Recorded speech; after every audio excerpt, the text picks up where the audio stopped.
listen to the complex. I've not heard of it. The lawmakers described the action as unconstitutional and a deprivation of their constitutional rights, calling on the leadership of the House to respect the ruling of the court. We don't know when the State House of Assembly become a place where the gate is permanently locked, preventing people coming in and going out. Our prayer is that they should give respect to the rule of law.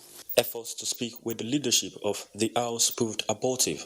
It will be recalled that the Deputy Speaker of the House, along with Adewale Williams, representing Ondo West, and Favour Tomamewu, representing Ilaje local government, were suspended on July 8, 2020 for refusing to sign the impeachment notice of the Deputy Governor in the wake of the impeachment process of the embattled Deputy Governor of the state, Agbola Ajayi, who decamped from the ruling APC.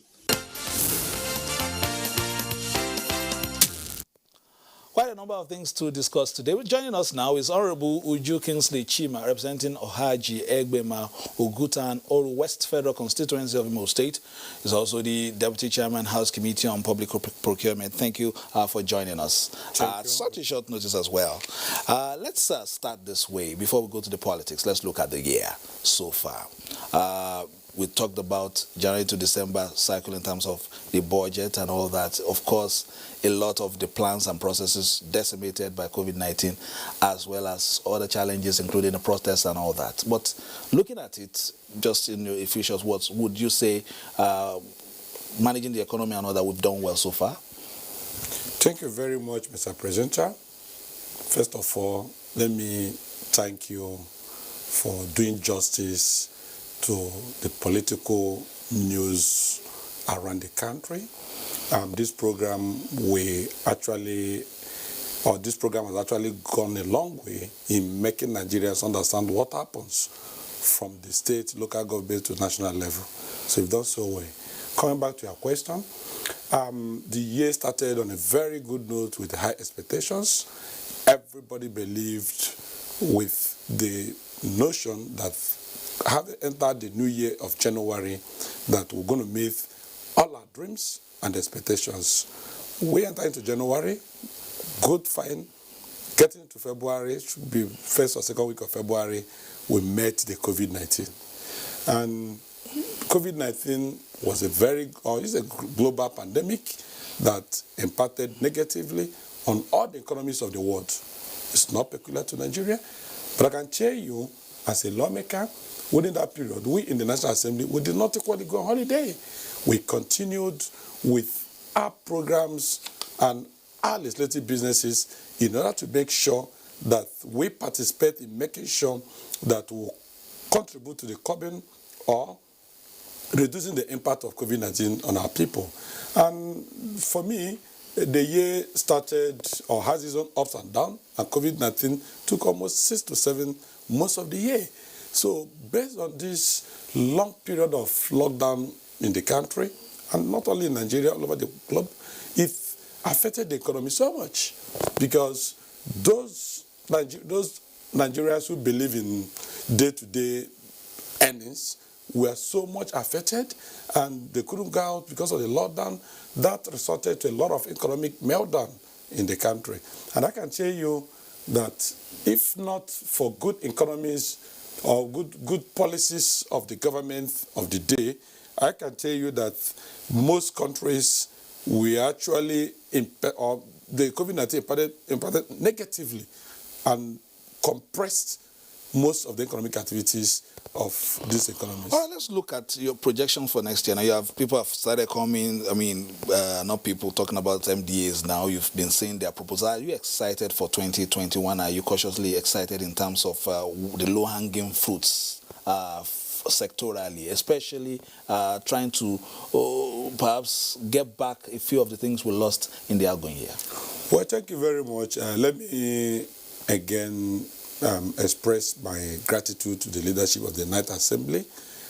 If you watch when the Baja Biamila campaign was going on, before his emergence as the Speaker, he said during the campaign to us, we members elect then, that one of the policies he will make sure, or his administration is going to make sure that we imbibe in the National Assembly is to make sure that we revert budget system from January to December. And if you watch what happened last year, that was one of the greatest achievements of the National Assembly. We went back to the budget process system of January to December. We passed the budget in December, but unfortunately because of the COVID, the implementation became very dull. And if you watch out what happened in this budget system, we're going back again, you can see the thorough nature of the National Assembly in making sure that MDAs and ministries actually come to present their budget. Not just present their budget for rhetoric reasons, but presenting their budget for Nigerians. And the National Assembly legislators to actually look inward to ascertain the areas that will impact positively on the lives of our people. More especially looking or going through what to pass through in the year of 2020. So my expectation is that 2021, having gotten the experience inherent from COVID-19 pandemic, I can tell you that 2021, from what I've seen in our budget system going on, 2021 will be a more prosperous year than 2020. And that's heartening. Now let's go to the politics. We saw pictures there of the big defection in the past few days in Ebonyi State. You are from the Imo extraction, of course, still with the governing party. Are you saying you've been able to advertise yourself in the Southeast to the point that you begin to get more and more of this? Defections? Well, it depends on what you mean by advertisement or advertising ourselves in the Southeast.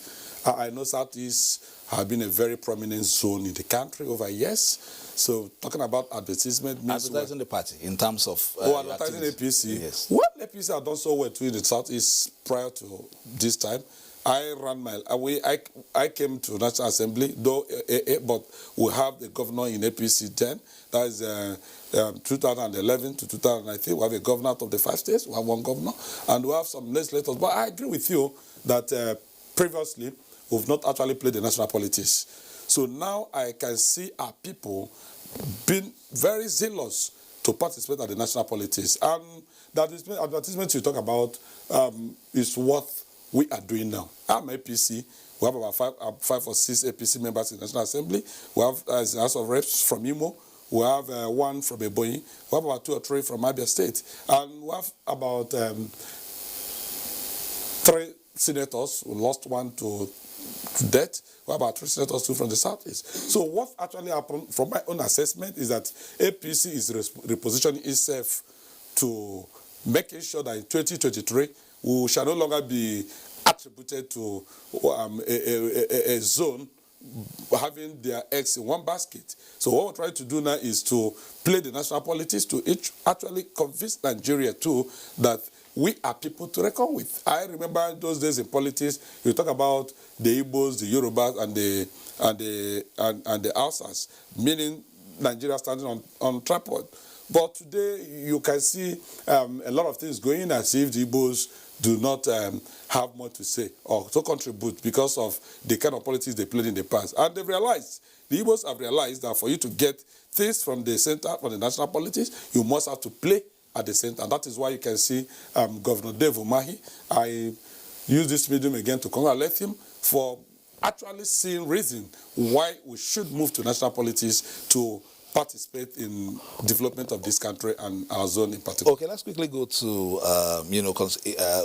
specifically into your area. You are from the Niger Delta. You are from the Southeast, but you are also from the Niger Delta. Yeah. Looking at, geographically where your constituency is, as well as, also being a cash cow, so to speak, in your state. In terms of development, how is it in your constituency? You are oil producing. Yes, you are in the Southeast, but you are an oil producing, constituency. Have you been able to attract the commensurate development that should come to that terrain? Well, thank you very much. I'm happy I'm glad you asked me that question. The truth about it is I don't so much believe in marginalization acronym, but whether you want to believe it or not, my people, the people of Ohajegbema, Oguta, local governments, and Oru West local governments of Imo State, we produce oil, crude oil and gas in particular. Today, we're almost the largest gas producer in the country. I don't say we're the largest because I've not gotten the exact record from DPR, but almost the largest gas producer in the country. We have over 600 million scoop of gas going on, project going on today in Abuja. That is done by Shell and Seplat cumulatively. And you can see with all these attendant resources inherent in my area and my local government, I know Shell, Opresia, Seplat, Adas, Ajip, and a lot of all these oil companies, even Watersmith, they just finished a refinery in my place. Has that impacted on the youths? No, that's the area I'm coming from. The youths of my area are actually crying for deprivation. They have been deprived from the resources, the benefit they are supposed to get from the resources of crude oil exploration. And this is why when you go there, you can see we don't have good roads. We don't have, in fact, as a matter of fact, 60% of the entire constituency are being deprived of national grid. They don't have electricity supply. And in terms of water, but even hospital.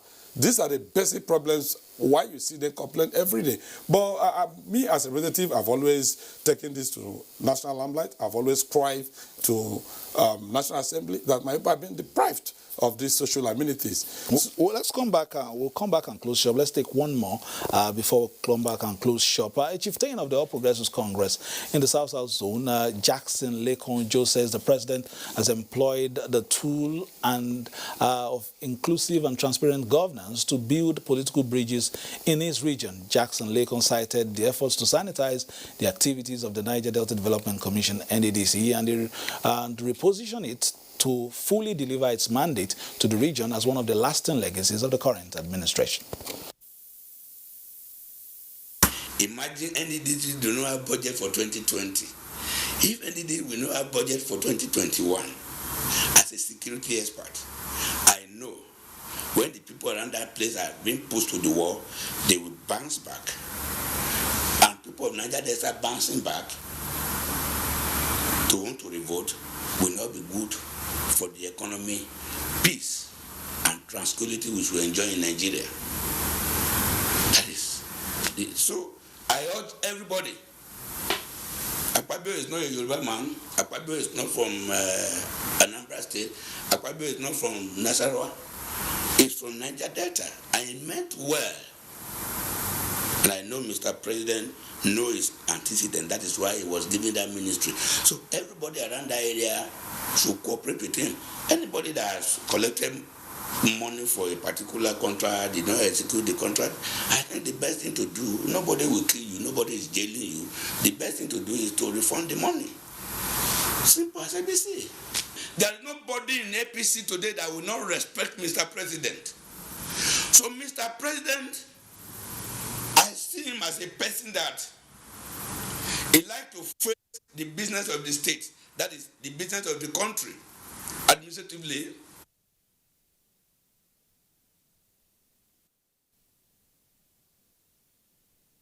All right, we'll still take on Lekonjo if we get him on this. Has been, and that is, yes, also from there. It's recurring. You have the NDDC doing, projects in that zone, but the people are saying they are not seeing too many of the what's supposed to be the dividends, and getting a transparent process. And I mean, we've had this since Ompedec, then NDDC, and all that. How do we go forward? For especially the oil-producing areas to begin to get the dividends as it is enshrined, especially in the NDDC Act? Well, thank you very much. I feel that the major problem with NDDC before and now is politics. NDDC got so much engrossed with political activities. But I'm happy Mr. President, in his wisdom, has set up forensic audit to make sure that NDDC is actually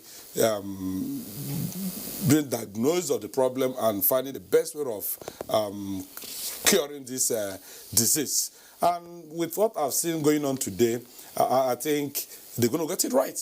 Because if everything is being placed on the table and people see or know who gets what and who did what, that will give us opportunity again to go back to our various homes to know that this agency was created by the act of the National Assembly to do well for the people of Niger Delta, but it hasn't lived up to its expectation earlier before now. So for me, I know I heard about the budget. I can assure you as a member of the Niger Assembly, very soon we shall be giving the people of Niger Delta a budget that will be very functional. But then I feel to use this medium to appeal to the management of NDDC today to go back to the master plan of NDDC. What I mean by master plan, making sure that we embark on those projects that impact on the lives of the people. Days are gone when NDDC we talk about renovation of primary school, renovation of borehole, renovation of borehole. We should talk about those projects that will impact meaningfully on the lives of the people. For instance, we have a lot of unemployment,